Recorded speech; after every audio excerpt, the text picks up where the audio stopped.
ಬೆಂಗಳೂರಿನಲ್ಲಿ ಪಾಕಿಸ್ತಾನ ಪ್ರಜೆಗಳ ಬಂಧನ ಪ್ರಕರಣ ಸಂಬಂಧಪಟ್ಟಂತೆ ಹಿಂದೂಗಳ ಹೆಸರಿನಲ್ಲಿ ಮನೆ ಬಾಡಿಗೆ ಪಡೆದಿದ್ದ ಕುಟುಂಬ ಜುಗಣಿ ಅಪಾರ್ಟ್ಮೆಂಟ್ನಲ್ಲಿ ವಾಸವಾಗಿತ್ತು.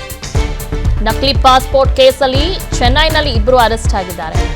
ಅರೆಸ್ಟ್ ಆದ ಇಬ್ಬರು ಸಂಬಂಧಿಕರು ಆನೇಕಲ್ ಬಳಿ ವಾಸ ಮಾಡ್ತಿದ್ರು. ಜಿಗಣಿಯ ಅನಘ ಅಪಾರ್ಟ್ಮೆಂಟ್ನಲ್ಲಿ ಇದ್ರು. ಶರ್ಮಾ ಎಂಬ ಹೆಸರಿನಲ್ಲಿ ಪಾಕಿಸ್ತಾನ ಪ್ರಜೆಗಳು ಕೂಡ ವಾಸ ಮಾಡ್ತಾ ಇದ್ರು. ನಮ್ಮ ದೇಶದಲ್ಲಿ ಇರೋಷ್ಟು ಭದ್ರತೆ ಅಂದ್ರೆ ಯಾವುದೇ ಏರ್ಪೋರ್ಟ್ಗೆ ಹೋಗಿ ಅಲ್ಲಿ ಚೆಕ್ ಮಾಡ್ತಾರೆ, ರೈಲ್ವೆ ಸ್ಟೇಷನ್ ಬಂದ್ರು ಚೆಕ್ ಮಾಡ್ತಾರೆ. ಆದ್ರೂ ಇದು ಹೆಂಗೆ ಬಂದು ಇಲ್ಲಿ ನೆಲೆಸ್ತಾರೆ ಅನ್ನೋದು ಕೂಡ ಒಂದ್ ರೀತಿ ಪ್ರಶ್ನೆಯಾಗಿ ಉಳಿಯುತ್ತೆ. ಬೆಂಗಳೂರಿನಲ್ಲಿ ಪಾಕಿಸ್ತಾನ ಪ್ರಜೆಗಳ ಬಂಧನ ಪ್ರಕರಣ ಸಂಬಂಧಪಟ್ಟಂತೆ ಹಿಂದೂಗಳ ಹೆಸರಿನಲ್ಲಿ ಮನೆ ಬಾಡಿಗೆ ಪಡೆದಿತ್ತಂತೆ ಕುಟುಂಬ. ನೋಡಿ, ಅದನ್ನ ಮಾತ್ರ ಮಾಡೋಕ್ ಸಾಧ್ಯ. ಜುಗಣಿ ಅಪಾರ್ಟ್ಮೆಂಟ್ನಲ್ಲಿ ಈ ಕುಟುಂಬ ವಾಸವಾಗಿತ್ತಂತೆ. ನಕಲಿ ಪಾಸ್ಪೋರ್ಟ್ ಕೇಸಲ್ಲಿ ಚೆನ್ನೈನಲ್ಲಿ ಇಬ್ಬರು ಅರೆಸ್ಟ್ ಆಗಿದ್ದರು. ಅರೆಸ್ಟ್ ಆದ ಇಬ್ಬರು ಸಂಬಂಧಿಕರು ಆನೇಕಲ್ ಬಳಿ ವಾಸ ಮಾಡ್ತಾ ಇದ್ರಂತೆ. ಇದು ಯಾರ ಗಮನಕ್ಕೂ ಬಂದಿಲ್ಲ ನೋಡಿ. ಎಲ್ಲಾ ಕಡೆ ಚೆಕ್ಕಿಂಗು. 2011ರಲ್ಲಿ ಆನ್ಲೈನ್ ನಲ್ಲಿ ಆಯಿಷಾ ಜೊತೆ ರಶೀದ್ ವಿವಾಹವಾಗಿತ್ತು. ಶಂಕರ್ ಶರ್ಮಾ ಎಂಬುವರ ಮನೆ ಖಾಲಿ ಮಾಡುವಂತ ಯತ್ನ ಕೂಡ ನಡೆದಿತ್ತು. ದೆಹಲಿಯ ನಿವಾಸಿ ಕಳೆದ 6 ವರ್ಷಗಳಿಂದ ಇಲ್ಲೇ ಇದ್ದಾರೆ. 6 ವರ್ಷ. ನನ್ನ ಬಳಿ ಪಾಸ್ಪೋರ್ಟ್, ಆಧಾರ್ ಕಾರ್ಡ್ ಇದೆ. ಪತ್ನಿ ಆಶಾ ಶರ್ಮಾ ಬಳಿ ಇದೆ ಅಂತ ಪೊಲೀಸರಿಗೆ ಮಾಹಿತಿಯನ್ನ ನೀಡಿದ್ದಾರೆ. ಪಾಸ್ಪೋರ್ಟ್ ಕೇಸನ್ನ ಬೆನ್ನತ್ತಿ ಪೊಲೀಸರು ತನಿಖೆಯನ್ನ ಶುರು ಮಾಡಿದ್ದಾರೆ. ಆಗ್ಲೇ ಗೊತ್ತಾಗಿದ್ದು. ಸ್ಥಳಕ್ಕೆ ತೆರಳಿ ಸಿಬ್ಬಂದಿ ಜೊತೆ ಜಿಗಣಿ ಇನ್ಸ್ಪೆಕ್ಟರ್ ಪರಿಶೀಲನೆ ನಡೆಸಿದ್ದಾರೆ. ಶಂಕರ್ ಶರ್ಮಾ ಎಂಬುವರ ಮನೆ ಖಾಲಿ ಮಾಡುವಂತ ಯತ್ನವನ್ನ ಮಾಡಿದ್ರು. ದೆಹಲಿಯ ನಿವಾಸಿ ಕಳೆದ 6 ವರ್ಷಗಳಿಂದ ಇಲ್ಲೇ ವಾಸ ಮಾಡ್ತಿದ್ದಾರೆ. ನನ್ನ ಬಳಿ ಪಾಸ್ಪೋರ್ಟ್, ಆಧಾರ್ ಕಾರ್ಡ್ ಇದೆ. ಪತ್ನಿ ಆಶಾ ಶರ್ಮಾ ಬಳಿ ಇದೆ ಅಂತ ಪೊಲೀಸರಿಗೆ ಮಾಹಿತಿಯನ್ನ ನೀಡಿದ್ದಾರೆ.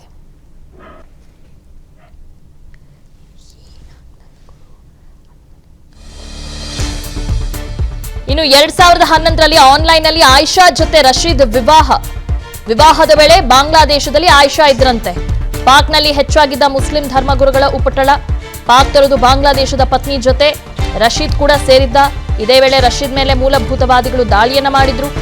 ಮೆಹದಿ ಫೌಂಡೇಶನ್ ಮೂಲಕ ಭಾರತದ ಪರ್ವೇಜನ ಸಂಪರ್ಕನ ಬೆಳೆಸಿದ್ರು. ಪಶ್ಚಿಮ ಬಂಗಾಳದ ಮುಖಾಂತರ ಹಣ ನೀಡಿ ದೆಹಲಿಗೆ ಎಂಟ್ರಿ ಆದ್ರು. ಇದು ಇಷ್ಟು. ಅವರು ಯಾವ ರೀತಿ ಬಂದ್ರು, ಯಾಕಾಗಿ ಬಂದ್ರು, ಅಲ್ಲಿ ಏನಾಗಿತ್ತು, ಇದೆಲ್ಲದ್ರ ಬಗ್ಗೆನೂ ಕೂಡ ಪೊಲೀಸರು ತನಿಖೆಯ ಸಂದರ್ಭದಲ್ಲಿ ಮಾಹಿತಿಯನ್ನ ಕೊಟ್ಟಿದ್ದಾರೆ. 2011ರಲ್ಲಿ ಆನ್ಲೈನ್ ನಲ್ಲಿ ಆಯಿಷಾ ಜೊತೆ ರಶೀದ್ ವಿವಾಹ ಆಯ್ತಂತೆ. ವಿವಾಹದ ವೇಳೆ ಬಾಂಗ್ಲಾದೇಶಲ್ಲೇ ಇದ್ರಂತೆ ಆಯಿಷಾ. ಆನ್ಲೈನ್ ವೆಡ್ಡಿಂಗ್ ಇದು. ಪಾಕ್ನಲ್ಲಿ ಆ ಸಂದರ್ಭದಲ್ಲಿ ಮುಸ್ಲಿಂ ಧರ್ಮಗುರುಗಳ ಉಪಟಳ ಹೆಚ್ಚಾಗಿತ್ತು. ಪಾಕ್ ತೊರೆದು ಬಾಂಗ್ಲಾದೇಶಕ್ಕೆ ಬಂದಂತೆ ಪತಿ. ಇನ್ನು ದೆಹಲಿಯ ಪರ್ವೇಜ್ ತೋರಿಸಿದ ಮನೆಯಲ್ಲಿ ಕುಟುಂಬ ವಾಸ ಮಾಡ್ತಾ ಇತ್ತು. ದೆಹಲಿಯಲ್ಲಿ ಆಧಾರ್ ಕಾರ್ಡ್ ಹಾಗೂ ಪಾಸ್ಪೋರ್ಟ್ ಅನ್ನ ಮಾಡಿಸ್ಕೊಂಡಿದ್ದಾರೆ. ಜಿಎಲ್ ಪ್ಯಾನ್ ಕಾರ್ಡ್ ಅನ್ನ ಈ ಕುಟುಂಬಸ್ಥರು ಮಾಡಿಸ್ಕೊಂಡಿದ್ರು. ತೊಂದರೆ ಆಗಬಾರ್ದು ಅಂತ ಶರ್ಮಾ ಹೆಸರಿನಲ್ಲಿ ದಾಖಲೆಯನ್ನ ಸೃಷ್ಟಿ ಮಾಡಿದ್ದಾರೆ. 2018ರಲ್ಲಿ ಇಡೀ ಕುಟುಂಬ ಬೆಂಗಳೂರಿನ ಜುಗಣಿಗೆ ಸ್ಥಳಾಂತರ ಮಾಡಿದ್ದಾರೆ. ಸದ್ಯ ಜುಗಣಿ ಪೊಲೀಸರ ವಶದಲ್ಲಿ ಇದ್ದಾರೆ ರಶೀದ್ ಮತ್ತು ಪತ್ನಿ. 2018 ಬಂದು 6 ವರ್ಷ ಆಗಿದೆಯಂತೆ ಬೆಂಗಳೂರಿಗೆ. ನೋಡಿ, ಯಾರಿಗೂ ಗೊತ್ತೇ ಆಗಿಲ್ಲ. ಬಾಂಗ್ಲಾದಿಂದ ನೇರವಾಗಿ ದೆಹಲಿಗೆ ಹೋಗ್ತಾರೆ, ದೆಹಲಿಯಿಂದ ನೇರವಾಗಿ ಬೆಂಗಳೂರಿಗೆ ಬರ್ತಾರೆ 2018ರಲ್ಲಿ.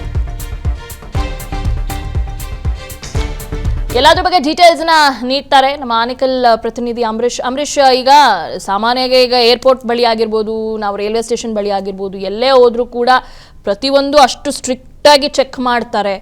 ಅಷ್ಟೆಲ್ಲ ಚೆಕ್ ಮಾಡಿದ್ರು ಕೂಡ ಈ ರೀತಿಯಾದಂಥ ಪ್ರಕರಣಗಳು ಬರುತ್ತೆ ಅಂದರೆ ನಿಜಕ್ಕೂ ಆಶ್ಚರ್ಯ ಆಗುತ್ತೆ. ಇನ್ನು ಯಾವ ಮಟ್ಟಿಗೆ ಚೆಕಿಂಗ್ ನಡೀತಾ ಇದೆ, ಯಾವ ಮಟ್ಟಿಗೆ ಇವ್ರು ಯಾಮಾರಿಸಿದ್ದಾರೆ ಅನ್ನೋದು. ಹೌದು ದಿವ್ಯಾ, ಏನು ಪಾಕಿಸ್ತಾನದಿಂದ ನಕಲಿ ಒಂದು ಆಧಾರ್ ಕಾರ್ಡ್, ಪಾಸ್ಪೋರ್ಟ್ ಮತ್ತೆ ಜೊತೆಗೆ ಆಧಾರ್ ಕಾರ್ಡ್ಗಳನ್ನ ಏನು ಮಾಡಿಕೊಂಡು ಭಾರತಕ್ಕೆ ಏನು ಬಂದು ಈಗಾಗಲೇ ನೆಲೆಸಿದ್ದಂತಹ 4 ಜನರನ್ನ ಈಗಾಗಲೇ ಜಿಗಣಿ ಪೊಲೀಸರು ಬಂಧನ ಮಾಡುವಂತದ್ದು. ರಶೀದ್ ಏನಿದ್ದಾನೆ, ಈತನ ಕುಟುಂಬ ಏನು ಕಳೆದ ಒಂದು 2018ರಲ್ಲಿ ಬೆಂಗಳೂರಿಗೆ ಬಂದು ಇಲ್ಲಿ ಜಿಗಣಿಯಲ್ಲಿ ನೆಲೆಸಿದ್ರು ಎನ್ನುವಂಥದ್ದು ತಿಳಿದು ಬಂದಿರುವಂತದ್ದು. ಈ ರಶೀದ್ ಏನಿದ್ದಾನೆ ಧರ್ಮ ಮತ್ತು ಧರ್ಮಗುರುಗಳ ವಿಚಾರವಾಗಿ ಪ್ರಚಾರವನ್ನ ಮಾಡ್ತಿದ್ದ. ಮೆಹದಿ ಫೌಂಡೇಶನ್ ನಲ್ಲಿ ಇದ್ದಂತವನು. ಇವನು ಪಾಕಿಸ್ತಾನದಲ್ಲಿ ಧರ್ಮದ ವಿಚಾರವಾಗಿ ಏನು ಅಲ್ಲಿ ಗಲಾಟೆ ನಡೆದಂತ ಸಂದರ್ಭದಲ್ಲಿ ಈತ ಬಾಂಗ್ಲಾದೇಶಕ್ಕೆ ಹೋಗಿ ಅಲ್ಲಿ ಮದುವೆ ಆಗ್ತಾನೆ. ಮದುವೆ ಆದಂತ ಸಂದರ್ಭದಲ್ಲಿ ಅಲ್ಲಿ ಧರ್ಮಗುರುಗಳ ಏನು ಅವರ ಒಂದು ಮಾತಿನ ಮೇರೆಗೆ ಈತ ದೆಹಲಿಗೆ ಹೋಗ್ತಾನೆ. ದೆಹಲಿಯಲ್ಲಿ ಈತ ಒಂದು ಸರ್ವೇಜ್ ಅಂತ ಏನಿರ್ತಾನೆ, ಈತನ ಮೂಲಕ ಈ ಒಂದು ಎಲ್ಲಾ ನಕಲಿ ಆಧಾರ್ ಕಾರ್ಡ್ ಆಗಿರ್ಬೋದು, ಪಾಸ್ಪೋರ್ಟ್ ಮತ್ತೆ ಏನು ಡ್ರೈವಿಂಗ್ ಲೈಸೆನ್ಸ್ ಏನಿದೆ ಇದನ್ನ ಮಾಡಿಸಿಕೊಂಡು ಅಲ್ಲಿಂದ ಬೆಂಗಳೂರಿಗೆ ಬರುವಂತದ್ದು. ಇಲ್ಲಿಗೆ ಬರೋದಕ್ಕೂ ಸಹ ಆತನ ಧರ್ಮಗುರುಗಳು ಕಾರಣವಾಗಿರುತ್ತದೆ. ಇಲ್ಲಿ ಆತನ ಏನು ಧರ್ಮ ಏನಿದೆ, ಧರ್ಮ ಗುರುಗಳ ಏನು ಪ್ರಚಾರವನ್ನ ಮಾಡಬೇಕು ಅಂತೇಳಿ ಎನ್ನುವಂತಹ ನಿಟ್ಟಿನಲ್ಲಿ ಇಲ್ಲಿ ಬಂದು ಈತ ಏನು ಧರ್ಮದ ವಿಚಾರವಾಗಿ ಪ್ರಚಾರವನ್ನ ಮಾಡ್ತಿರ್ತಾನೆ. ಈತನಿಗೆ ಏನು ಸಂಬಂಧಿಕರಾಗಿದ್ದಂತವರು ಏನು ಬೇರೆ ಬಾಂಗ್ಲಾದೇಶಕ್ಕೆ ಹೋಗುವಂತ ನಿಟ್ಟಿನಲ್ಲಿ ಹೋಗ್ತಿರ್ತಾರೆ ಚೆನ್ನೈ ಮೂಲಕ. ಚೆನ್ನೈನಲ್ಲಿ ಏರ್ಪೋರ್ಟ್ ನಲ್ಲಿ ಅಲ್ಲಿದ್ದಂತಹ ಏನು ಭದ್ರತಾ ವಿಭಾಗ ಏನಿದೆ ಅವರನ್ನ ಏನು ಪ್ರಶ್ನೆ ಮಾಡಿ ಅವರ ಒಂದು ಪಾಸ್ಪೋರ್ಟ್ ವೆರಿಫಿಕೇಶನ್ ಮಾಡಿದಂತ ಸಂದರ್ಭದಲ್ಲಿ ಇವುದು ನಕಲಿ ಎನ್ನುವಂಥದ್ದು ತಿಳಿದು ಬರ್ತದೆ. ಇದಾದ ಬಳಿಕ ವಿಚಾರಣೆಗೆ ಒಳಪಡಿಸಿದಂತ ಸಂದರ್ಭದಲ್ಲಿ ಅವರು ಬಾಯಿ ಬಿಡುವಂತದ್ದು ಜಿಗಣಿಯಲ್ಲಿ ಈ ರೀತಿಯಾಗಿ ಪಾಕಿಸ್ತಾನದ ಮೂಲದವರು ಇಲ್ಲಿದ್ದಾರೆ ಎನ್ನುವಂತಹ ಮಾಹಿತಿಯನ್ನ ನೀಡ್ತಾರೆ.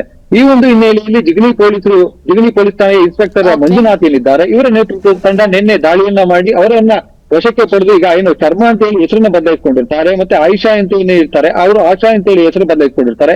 ಇವರ ಫ್ಯಾಮಿಲಿಯನ್ನ ಈಗಾಗಲೇ ಆ ವಶಕ್ಕೆ ಪಡೆದು ಸಂಪೂರ್ಣವಾಗಿ ವಿಚಾರಣೆಯನ್ನ ಮಾಡ್ತಾ ಇರುವಂತದ್ದು.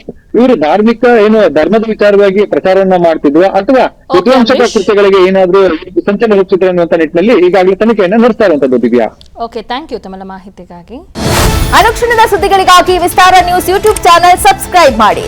ಹೊಸ ಸುದ್ದಿಗಳ ನೋಟಿಫಿಕೇಶನ್ಗಾಗಿ ಬೆಲ್ ಐಕಾನ್ ಕ್ಲಿಕ್ ಮಾಡಿ. ಲೇಟೆಸ್ಟ್ ಅಪ್ಡೇಟ್ಸ್ಗಾಗಿ www.vistaranews.com ವೆಬ್ಸೈಟ್ಗೆ ವಿಸಿಟ್ ಮಾಡಿ. ಅಂಗೈಯಲ್ಲೇ ಜಗತ್ತಿನ ಸುದ್ದಿ ತಿಳಿಯಲು ವಿಸ್ತಾರ ನ್ಯೂಸ್ ಕನ್ನಡ ಆಪ್ ಡೌನ್ಲೋಡ್ ಮಾಡಿ.